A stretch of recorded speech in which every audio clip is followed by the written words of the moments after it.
कार्यक्रमासाठी उपस्थित असलेले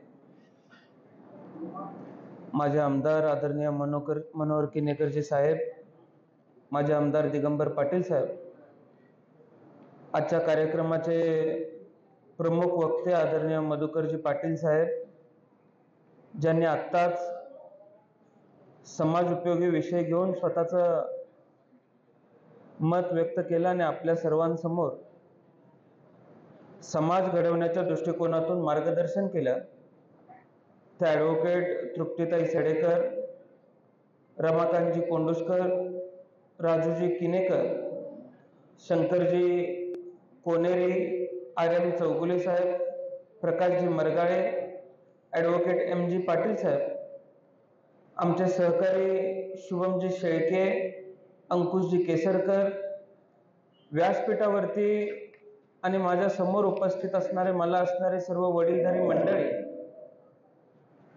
मोठ्या संख्येने उपस्थित असलेल्या माता भगिनी, माझे सर्व तरुण सहकारी, पत्रकार बंधू आणि भगिनींनो,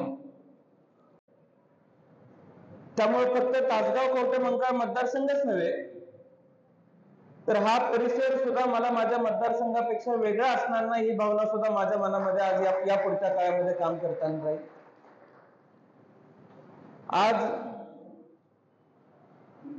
राजमाता जिजाऊंच्या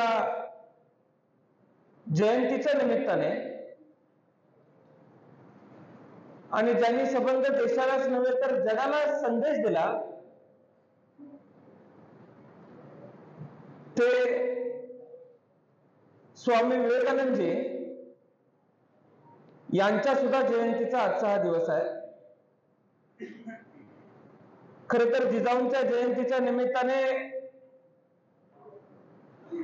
आजच्या या पुण्य दिवशी, ज्या दिवशी मी बेळगाव मध्ये येतोय,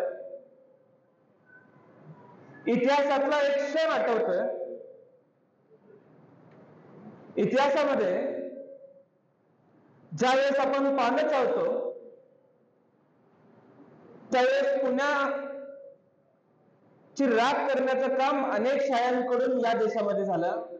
त्यामध्ये सुद्धा मराठी माणसाला हरल्यासारखं वाटलं, मराठी अस्मिता हरली होती आणि अशा काळामध्ये जिजाऊंनी शिवराय घडवण्याचं ठरवलं आणि संबंध या राज्यामध्ये पुन्हा एकदा शिवरायांच्या रूपानं अस्मिता जागे करण्याचं काम जिजाऊंच्या माध्यमातून त्या काळामध्ये निर्माण झालं. आज जिजाऊंच्या जयंतीचा दिवस आहे. मी आपल्याला सांगू इच्छितो की येत्या काळामध्ये पुन्हा एकदा अस्मिता आपल्या जागा करायच्या असतील तर आजच्या दिवसापेक्षा दुसरा कुठला दिवस पुन्हा असू शकत नाही, हे सुद्धा आपण सर्वांनी लक्षामध्ये घेण्याची आवश्यकता आहे. देश स्तरावरती, जागतिक स्तरावरती आज युवा दिन साजरा केला जातो. खर तर निवडणूक लढवत असताना यापूर्वी या वयाचा कोण उमेदवार उभारलाय की नाही याची चौकशी करायचा वेळ मलाही मिळाला नाही, कारण माझ्या समोर जे उमेदवार होते ते फार तगडे होते, राष्ट्रीय पक्षाचे माजी खासदार होते आणि असं असताना अशा उमेदवाराच्या विरोधात निवडणूक लढवत असताना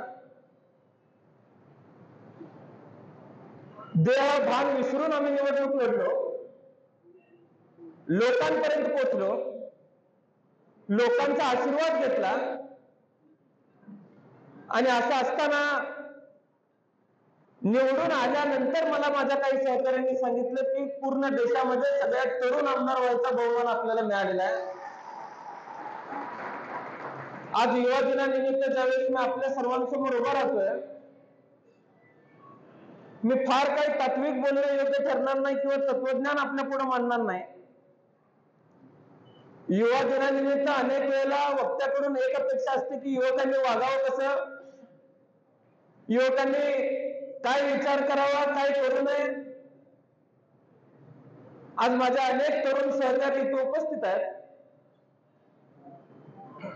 या वयात तरी अशा कुठल्याही पद्धतीचे तत्वज्ञान मी पाजवण्याची आवश्यकता आहे असं मला वाटत नाही. पण मी एक गोष्ट आपल्याला सांगू इच्छितो की वयाच्या 16व्या वर्षी आम्ही निर्णय घेतला की आपल्याला मतदारसंघामध्ये फिरून मतदारसंघ बांधायचा आहे. तर जुन्या काही लोकांनी आशीर्वाद दिला आणि काय करायचंय यापेक्षा काय करायचं नाहीये याची जाण मला करून दिली. आज या भागातला प्रश्न वेगळा, या भागातल्या अडचणी वेगळ्या आहेत.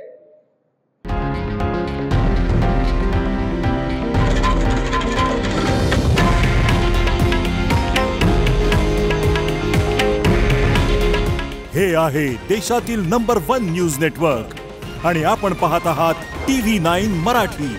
काळजी तुमची, हित महाराष्ट्राचं.